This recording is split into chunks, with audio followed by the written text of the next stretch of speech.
Welcome back to Schoolhouse Cracked. Be sure to find us on Facebook, subscribe to our YouTube channel, and find us on all your popular podcast channels. As always, if you have thoughts, comments, opinions, send them to us at schoolhousecracked@gmail.com. With me, as always, is Mr. Brett Derickson, veteran educational leader and leader of all educators of all walks and types of life, and lover of wonderful learning opportunities and supporter of children from every different walk of life as well. I wish those things were true. Thank you, Dr. Marcus Motorchandler, my good friend and colleague, former principal, school counselor, and now leader at a high-quality university here in town where he helps counselors get ready for their career in schools. Not always public schools, but wherever they're going to be doing counseling. So, Brett, today our episode is right around the corner for what's going to happen here in about 2, 3, 4 weeks, depending on where you live in the country, our back to school episode. Yeah, absolutely. That's why I'm wearing a T-shirt. First of all, you'll notice that it is an appropriate T-shirt. 90% school appropriate T-shirt. 90% of my T-shirts are from the establishments where I go to find relief and camaraderie that I cannot wear to school. But it is a representation that summer is coming to an end. Pretty soon I'll be wearing a tie, and we'll all be getting our school clothes together and wondering about professional dress. I'm sure in your schools, you're going to be talking about kids' dress, and dress codes, of course, is one of those back-to-school issues. I just want to share from Tales of the Trenches. Back to school. I've always enjoyed going to school. I've always had friends and teammates and different people I was always wanting to see. I do remember when I was a middle schooler, we always kind of wanted to see what school clothes kids had, or who kind of like grew, or how people changed, or new haircut. Yeah, you got a piercing. That's right. Or new kids coming in. But regardless of all that, about a week before school, I would always start those stress dreams. The most common one, I know it sounds cliche, but I dreamed it every summer, is going to school and not having a shirt on and feeling completely exposed and trying to find where your shirt is. Then as a teacher, my stress dreams were, this one's terrible, I don't know if I've ever shared this with you, I always had one or two dreams that I just lost it on kids. Oh, God. I mean, just loud yelling, swearing, even like just threatening, angry behavior, like behaviors I've never even exhibited in my entire life. And then last night, I started my administrator stress dreams, where teachers were coming up and asking me extraordinarily basic questions, but it turned out I was an administrator at a whole nother school, and I didn't know the answers to anything. So that's just all to say, as we get headed back to school, in your experience as a guidance counselor, what are families and kids experiencing as they get geared up? Oh, God, both your stories you just told, Brett, I think are relevant and apt. The showing up without any clothes, showing up unprepared, showing up and being fearful of a social interaction or social situation that may have been a holdover from the previous school year. Yeah.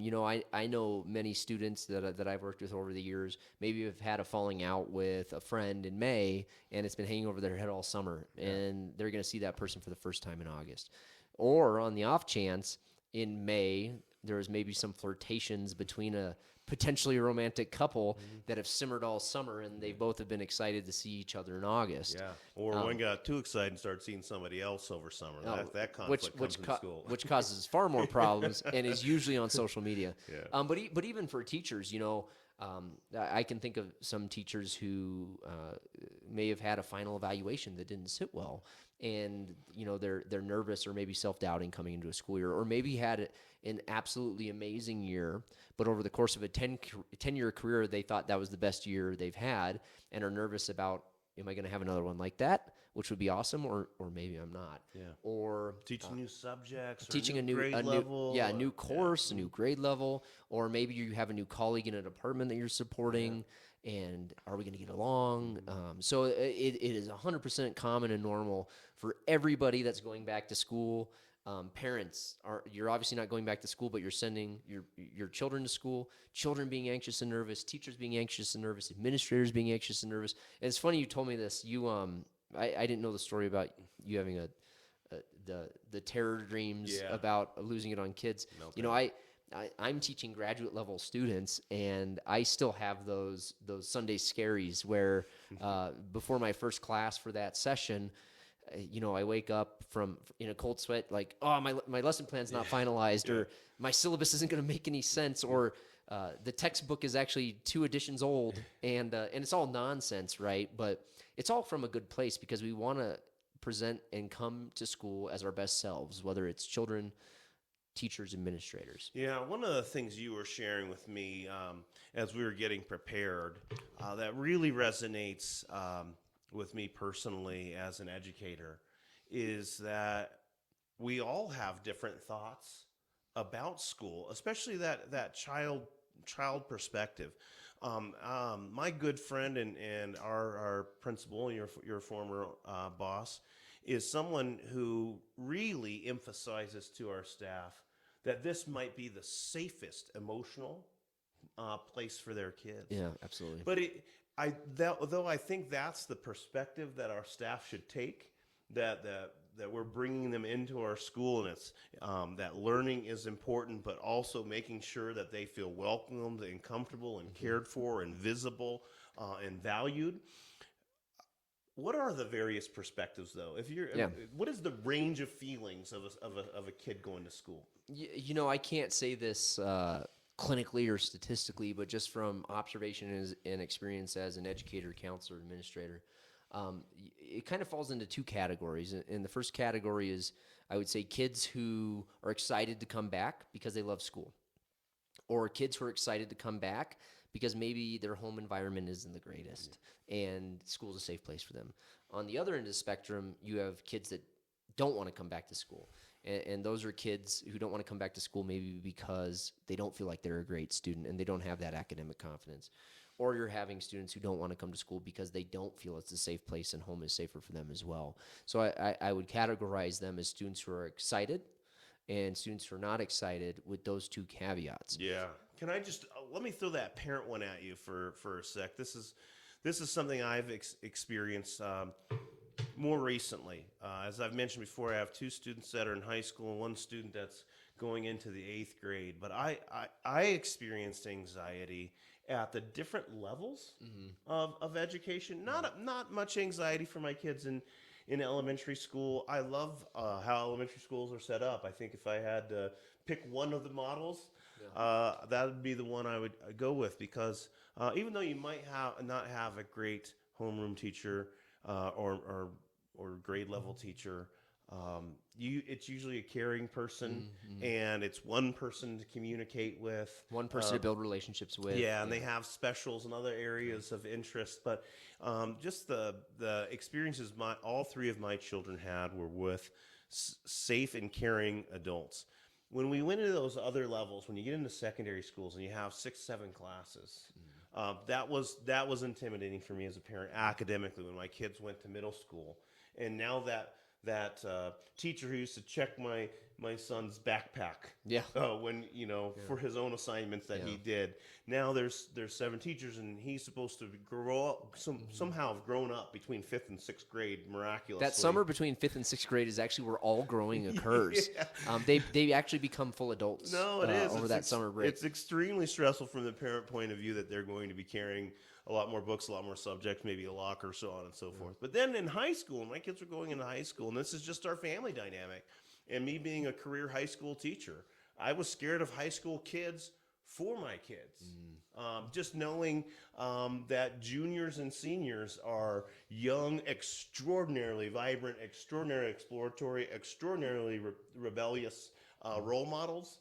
And my kids were still kids, and we had built a family dynamic that was a bit of a shelter, and so socially, I was nervous, and I am nervous. I got a kid that's a son that's going into his junior year, and now that kind of homecoming is less about going with your friends and a little bit more about figuring out if you're going to have a date.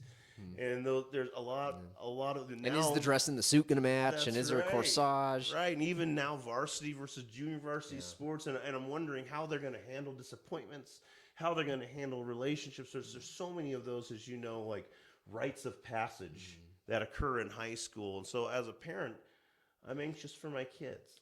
Well, and that's something they have to have in the back of their minds as well. Going to a new school year, every new school year, and the thing I love about education, and I guess it's one of the reasons I've spent my entire career in education across the scope, K-12, bachelor's degree, master's degree programs. Like at this point, I've taught or been involved in education. What would that be? K-20. Yeah. and Yeah.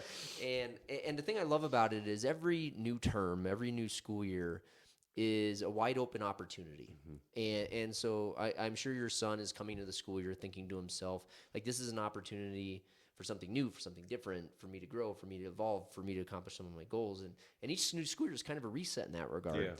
And so that's kind of the student getting themselves excited for that opportunity. But what do we do as adults, as a parent or as a teacher or as a school administrator, to get kids excited about this new school year, knowing that not all students are excited to return to school?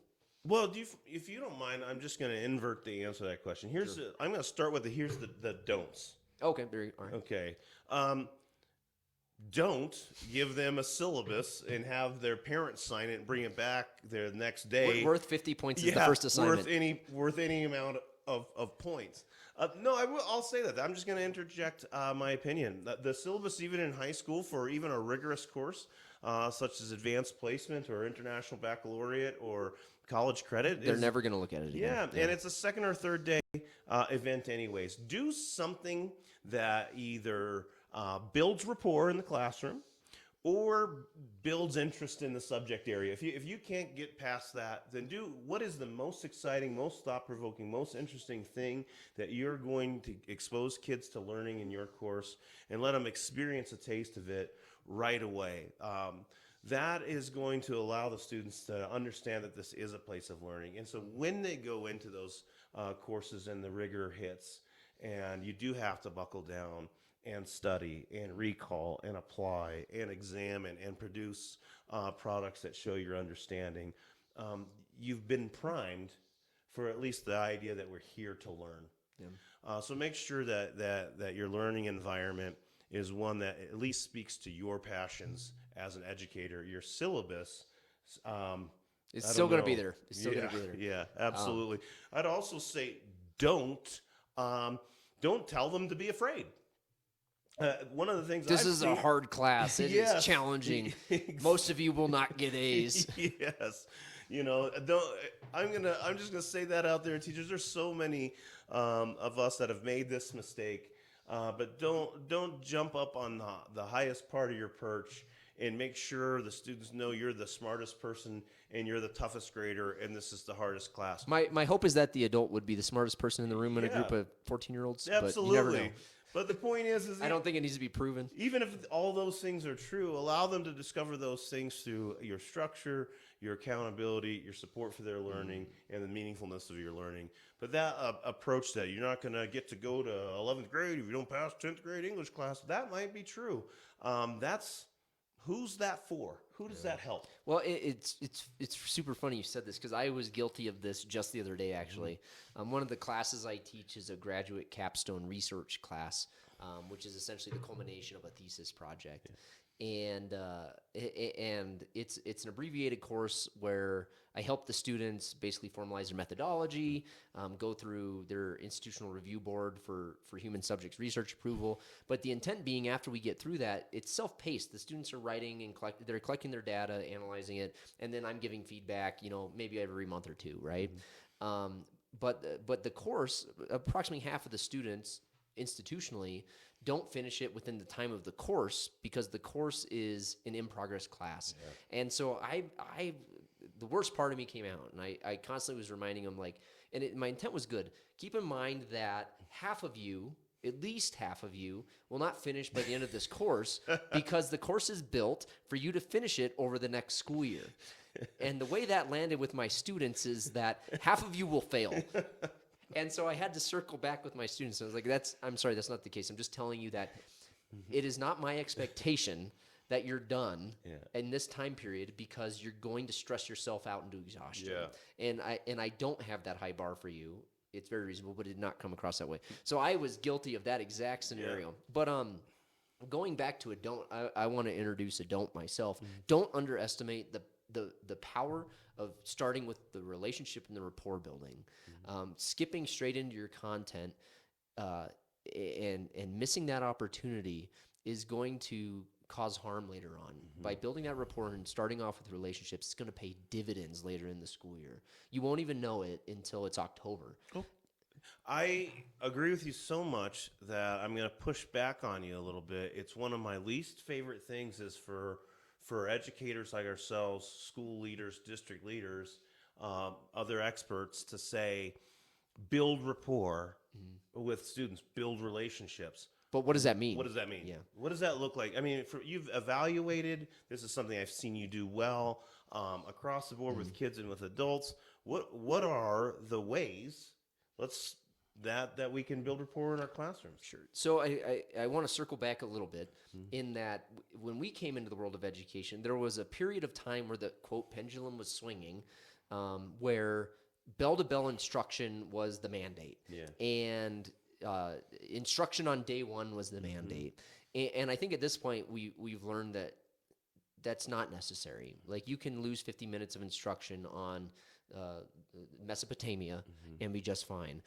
So how do you build rapport and relationships? And so I'm a really big proponent, and the research supports this in rapport building in classroom settings is circles. And so I think we've all been part of, as parents or teachers or administrators, part of a conference or a training where it starts off with the cheesiest ass icebreaker. Yeah. And I love them. hey guys, good things. Did you have good things this weekend? And I hate that question as a mental health professional, because the assumption is that we all have good things. And some of us may have had a shitty weekend. Yeah. And so I hate those really surface level icebreakers. But I do like circles where you pose and scaffold a question to your students.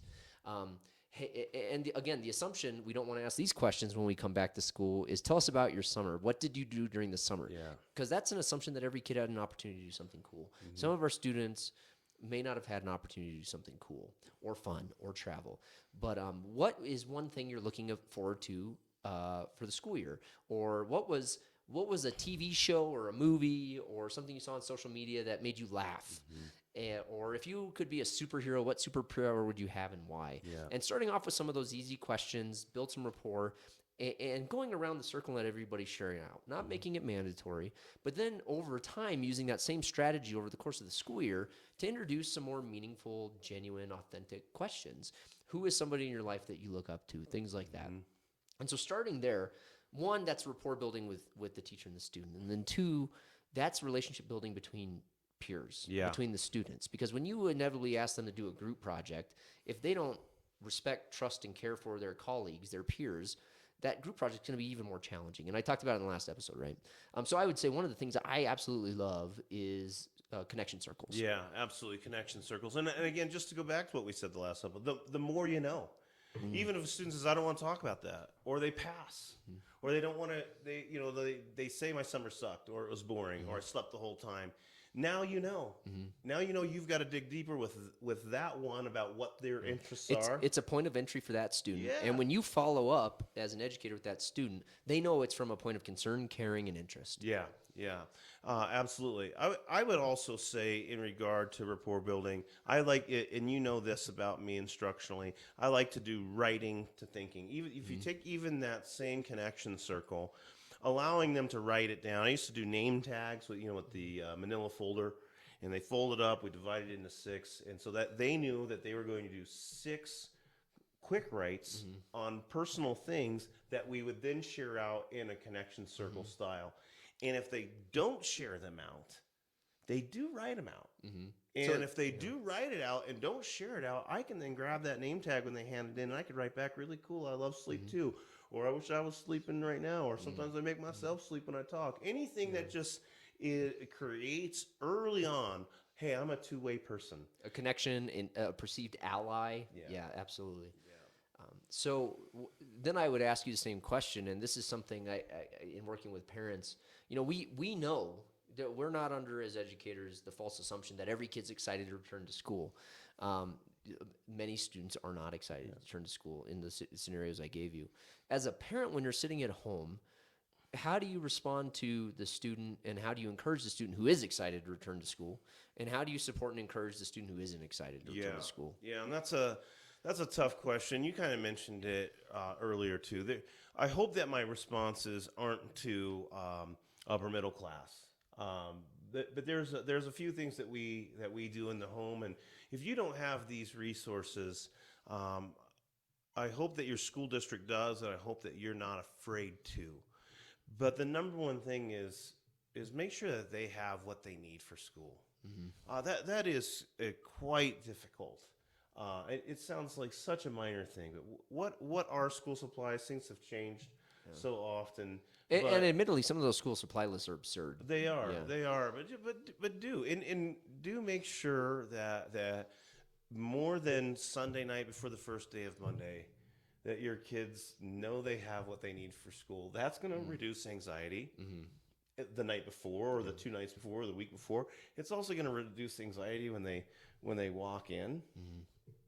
When it comes to things like backpacks and clothes and different things, of course, you need to have family values on those things. But do understand that they can't learn if they don't feel like they fit in, or if they don't feel like they're expressing themselves. So I'm not saying expand so far beyond what you value as a family, but do understand that particularly as they go in those 6th, 7th, 8th, 9th, 10th, 11th, 12th grade, that how they express themselves either through a backpack or their water bottle stickers. Coming in confident. Yeah, that's important, and that they can do that.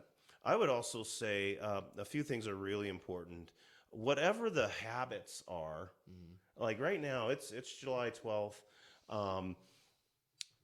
2 weeks at least before they start going back to school, you need to get them back on a meals schedule that fits school. It's not healthy for them to not be hungry at lunchtime at school and to not have anything to eat at lunch. That's not good for their brain or their body. And alarm schedules, getting used to the Yes. routine of waking up at Absolutely. a school time. That's the big one in my home. We don't And have that rings true even for the educators. You know, Yeah. I every year hear teachers tell me that, you know, I didn't start waking up at the appropriate school time until the day before school, and I'm struggling. Yeah, yeah. So I don't want to just have these lame kind of pediatrician versions of Get your enough response. sleep the night before. Yeah, but those what we do know is that if their hierarchy of needs aren't met, then they're not in learning position. With that being said, you know, I was just interacting with a really good friend of mine whose daughter had a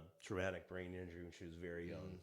And like you mentioned, talk about kids who aren't excited to go back to school. She lives in a very healthy household, a very loving household, a household where her strengths as a young lady are always accentuated.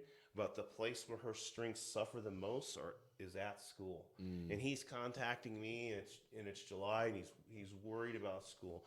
Just folks, just remind your students that we all get through this. Remind them that you're there for them. Going back to our episode about communication, remind them that you'll communicate with the school. That if there is a problem, that you will first teach them how to advocate and allow them to advocate for themselves. But if it doesn't work, that you're there and that you will advocate for them. And just let them know that they don't have to be great at everything. Yeah, absolutely. And that's something that, as you were speaking, Brett, kind of stood out to me is, you know, between the two of us, we've worked with thousands of students over the course of our career, probably numbering in the 50,000 number of students. And I can't really think of a student where if I posed the question to them, they wouldn't have an answer to this, but I've never met a student who hates every aspect of school. You know what? It's a matter of digging through good questioning, whether a parent or a teacher.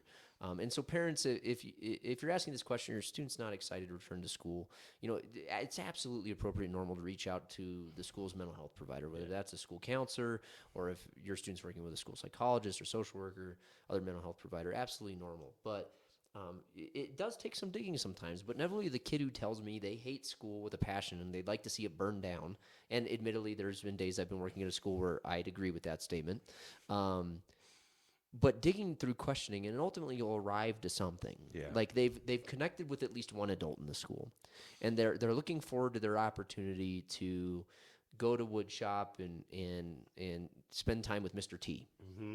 We know that kids don't come to school because they love all 7 classes. If I had an opportunity, I would have skipped one of my classes every single day, but I loved my other 6.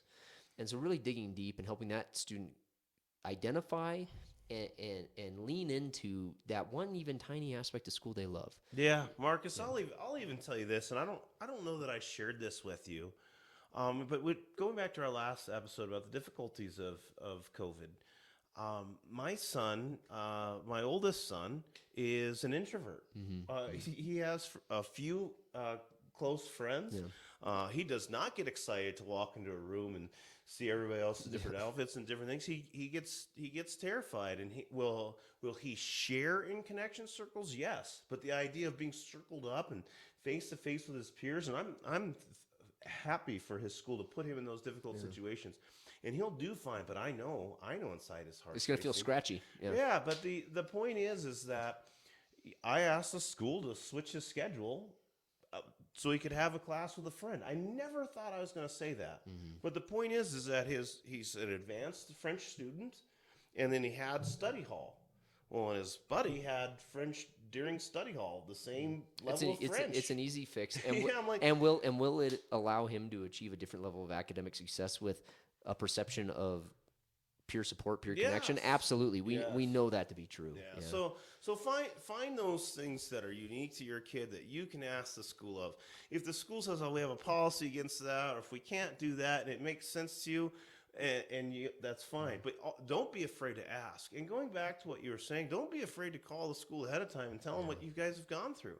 Say, hey, his father's been sick all summer. They had a terrible summer. You might see their attitude is different, or they've had an illness, or we're having some struggles within our marriage. There's not a judgment at the school. School counselors don't judge that. Everybody not. knows that we all carry heavy baggage. It's normal, it's typical, and it's not the only phone call that person's going to get like that. Right, but it's a tougher situation when your kid has to wait 2 or 3 or 4 weeks for someone to figure out that they're struggling with school or something in life causes them struggle with school. So then the next level question to this is, then how do we as educators get our colleagues excited to return to school, knowing that summer is typically a reprieve for teachers and administrators to breathe, reset, and then let that anxiety rebuild to return? Marcus, that's great. I met today via Zoom with a brand new teacher to our school who's brand new to teaching. So some built-in enthusiasm there. Yeah. But also we're asking her to teach an elective course that doesn't have a textbook Curriculum, or syllabus, curriculum, so on and so forth. And I've used this phrase 1,000 times, and I hope that this answers the question. I said to this young lady, I said, you're going to hear me say this to you as long as we know each other. We are not ER doctors. Yeah. Like, we can have a bad class period, we can have a bad day, a bad lesson, a whole bad unit, and nobody dies over it. That is to highlight that there are first responders and there are people whose sharpness in their job has narrow or no room for mistakes. There's no margin of error. Right. Whereas in the world of teaching, the first half of my lesson could be a train wreck, but I may have put a nice bow on it at the end. Or you forget the whole bow and tear up the whole package. But Let the train derail into a ravine. Right, but it doesn't mean you can't give a gift the day after Christmas. Staff, hold me to this. We have a lot of initiatives. Yeah. We have a lot of important work. We have a lot of challenging work. There's nothing easy about being a teacher. It's not getting easier. It's getting more meaningful and more challenging, and that's exciting. It's also intimidating, but here's what I'll say. You treat kids with kindness. You reach out and be present for the adults that you work with, and then everything else is going to be okay. Everything else we can amend, bend, stretch as we need throughout the school year. But as we get back into school, know that it's a people business. Be kind to yourself, be kind to kids, and be kind to your colleagues. Yeah, as an extension of that, there's a lot of bullshit in the public school system, right?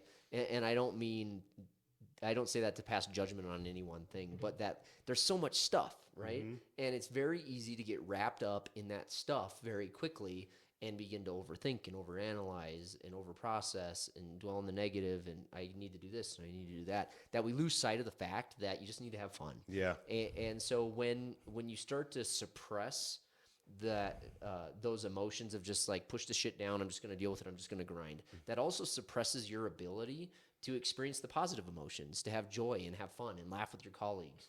And so when you're just trying to grind out and get the school year started and get to Thanksgiving break, it makes it more difficult to engage in those positive, pro-social, good feeling emotions and behaviors. And so have fun, enjoy your colleagues, support them, laugh. And then I will say, and this is something that we've both been guilty of in our careers as administrators, but also we've gotten in trouble for pushing back against central administrators, is that administrators, there's not a single teacher on the planet on the first 3 days back of professional development, they want to hear you talk for 8 hours. Yeah, you're not that great. And you're not that much of an expert. Yeah. I've been guilty of that. Brett's been guilty of that. And in hindsight, there's far more important things for that teacher to be doing than to sit in an auditorium or sit in a cafetorium, which is even worse, and listen to an administrator pontificate for 8 hours on last year's school assessment data. Honestly, that can be an email. It could be a brief conversation and a follow-up conversation in professional learning communities. Yeah, absolutely. Yeah. I want to concur with that. And as we wrap up, this is the point where I really would like our audience, students, parents, teachers, administrators, please throw some challenges back at us. Allow us to address things that we missed, that are huge concerns for you, that are huge joys. Share the things that work. Contact us, communicate with us through Facebook and through our email account. But really, whatever it is that is causing anxiety, we've got to get into those cracks, and we've got to find a way to help you get excited as a student, as a parent, as a teacher, because there's nothing more fundamental to a healthy democratic society than a really good K through 12 education. Yeah, so absolutely, Brett. Parents, send us your thoughts. What are you doing with your own students that is either continuing to keep them excited and encouraged to return to school, or what are you doing to support a student who maybe isn't excited to return to school at home? Teachers, what do you have planned for the first couple days that are really going to help build rapport, build relationships with students? What are you focusing on there? And then administrators, teachers, what are you doing to get your colleagues excited, ready to go, ready to do the tough work of an entire school year of caring, supporting, and educating our children? So as Brett said, like and subscribe our channel on YouTube, find us on Facebook, all of the popular podcast channels where you find your favorite podcasts, and send us your thoughts, comments, concerns. We'd love to highlight them in our future episodes at schoolhousecracked@gmail.com. As always, with me is Mr. Brett Derickson. And my good friend, Dr. Marcus Motor Chandler. Thanks for tuning in. We'll see you in our next episode.